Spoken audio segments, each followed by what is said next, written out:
Good morning, everyone. I am pretty sure you might be asking me why is this video late and so forth. Well, apparently, from what I've been looking at, apparently when I've been looking at some certain things, especially websites or so, the chapter was not translated for One Piece, okay? And it was getting really late, and I had to go to sleep, and I was pretty tired, and I was kind of stressed out this week. I am pretty much on edge or something. A future video will come later, maybe soon, but that's not the point. Right now, I want to give you guys a little recap on the new chapter of One Piece, which is 807 or 807 to make it easy for you.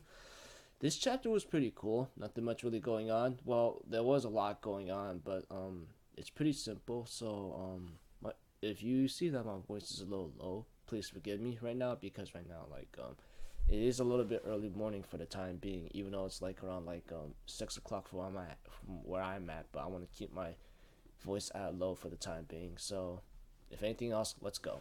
Okay, at the beginning we have to it that the Straw Hat crew, with the exception of Sanji, is having a feast, which is really cool.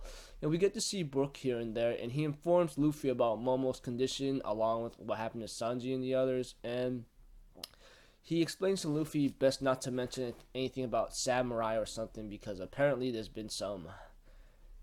It might incur a wrath of certain people here. And when it mentions about a dead friend in a certain body or something on the belly of the beast, Zoro realizes, hold up, that's the person you've been talking about, which is a little confusing and complicated since even though even though I skimmed through it and reread it so many times just to make sure I understand it.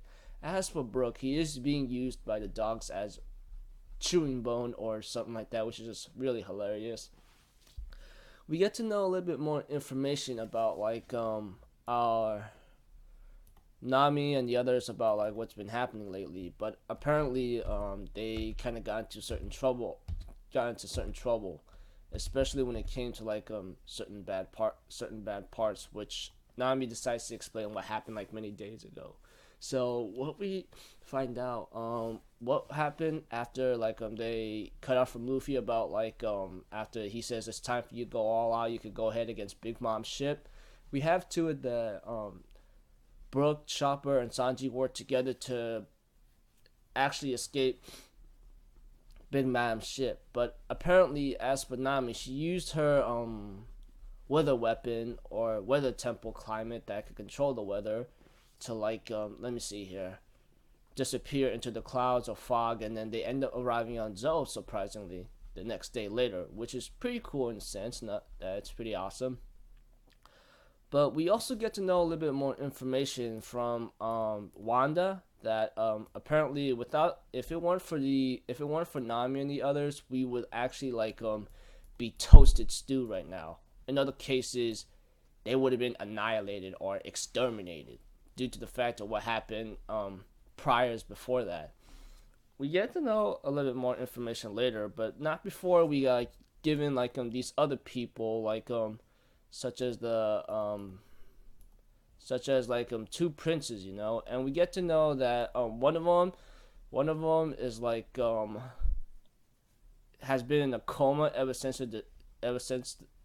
the city has crumbled, and there's actually two kinds of princes surprisingly, but they're actually kings of this island. One of them is the king of dawn, which is Prince Inuyasha, and the other one, king of dusk, Master Nekomamushi. Which if you guys know what Inu and Neko is, they're cat and dog or something. So pretty much one's a dog and then the other one's a cat. So not only we get a little bit more information about these princes, but we get a little sneak peek of what's to come. As for Trafalgar Law, he is reunited with this crew and he explains everything about what's up, But we have to it that Wanda explains we thought the bell is something about a guest arriving in Mokomo, which started about a month and 17 days to be exact, as Wanda says. Hopefully there's no translation error.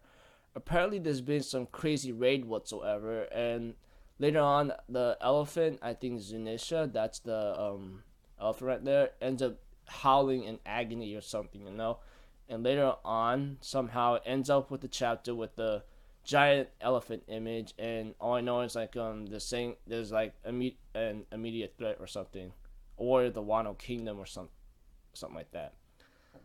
So overall, we do get some information what happened after like Nami and the others, Sanji and the others cut off from Luffy after arriving on Zou.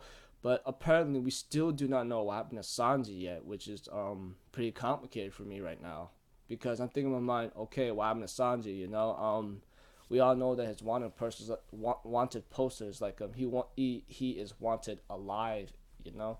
And apparently Nami says Sanji is, and then Brook even says, I don't know if I can even face it right now. I'm thinking in my mind. So what happened to him, you know? We only know that he stayed with you guys in Zou or something, and we did get to see him a couple of chapters, many chapters back, if I remember correctly. But what happened to him exactly? All I know is like Wanda did say like Nami and the others really did manage to save us though. I mean, if it weren't for them, we would all be exterminated. So in other cases, like there might be a hint or hopefully there's something what happened to Sanji right there after they helped out Wanda and the others, because who knows. So I'm very sorry for having my voice on the low or being a little vague. It is early morning and I'm really freaking tired. So if anything else, I'm very sorry for missing out on a lot of details. If I am missing anything, please let me know. I'll be sure to like be ready next time. And I apologize for having this recap out late for One Piece's new chapter. This is due to the fact that other complications, you know, and late translations. So until then, I'll see you guys later. I'm off this little. Have a good day, and I'll see you guys next time. Peace out. Bye bye.